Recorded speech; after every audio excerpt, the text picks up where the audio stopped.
మనం రెగ్యులర్గా చూసే వారికోజ్ వెయిన్స్. ఈ వారికోజ్ వెయిన్స్ అనేవి ఎవరికి వస్తాయి, ఎందుకు వస్తాయి, దానికి ట్రీట్మెంట్ ఏంటి అని.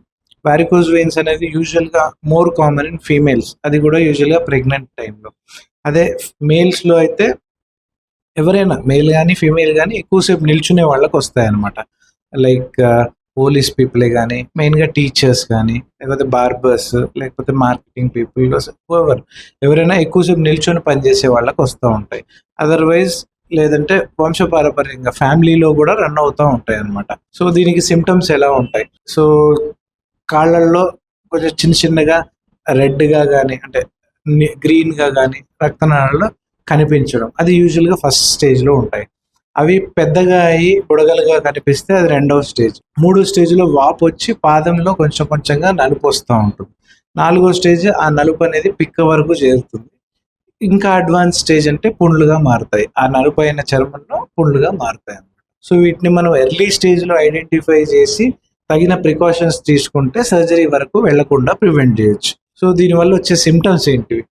ఎక్కువసేపు నిల్చుంటే కాళ్ళు లాగడం, బరువుగా అనిపించడం, రాత్రిపూట పిక్కలు పట్టేయడం, వాపు రావడము, కలర్ చేంజ్ అవ్వడము, అండ్ దురద రావడము, అండ్ ఇలానే గాయాలు అవ్వడం. సో మనం ఎర్లీ స్టేజ్లో వీటిని ఐడెంటిఫై చేస్తే అప్పుడు తగిన చికిత్స తీసుకుంటే, అంటే చికిత్స తీసుకునే ముందు ప్రాపర్గా ఎవాల్యుయేట్ చేయాలి. అంటే ఈ కలర్ చేంజ్ కానీ, ఈ దురద రావడం కానీ మనకు వారికోజ్ వెయిన్స్ వల్లనే వచ్చిందా, లేదా ఇంకా వేరే ఏదైనా రీజన్స్ ఉన్నాయా? వారికోజ్ వెయిన్స్ వల్లనే వచ్చింది అని అంటే అది యూజువల్గా మనకు డాప్లర్ అల్ట్రాసౌండ్ స్కాన్ లో తెలిసిపోతుంది. సడన్ వెయిట్ లాస్ కానీ, వెయిట్ గెయిన్ అయినా కానీ ఈ వారికోజ్ వెయిన్స్ అనేవి వచ్చే ఛాన్స్ ఉంటుంది. మనకు ఒకవేళ ఫ్యామిలీలో వారికోజ్ వెయిన్స్ హిస్టరీ ఉందనుకోండి, సో మనకు ఎర్లీ స్టేజ్లోనే, లైక్ ఫస్ట్ స్టేజ్లో ఉన్నప్పుడే మనం ప్రివెంటివ్గా స్టాకింగ్స్ అని ఉంటాయి, సాక్స్లు దొరుకుతాయి, ఆ స్టాకింగ్స్ అనేవి వేసుకుంటే ఇంకా నెక్స్ట్ స్టేజ్కి వెళ్ళకుండా ప్రివెంట్ చేయొచ్చు.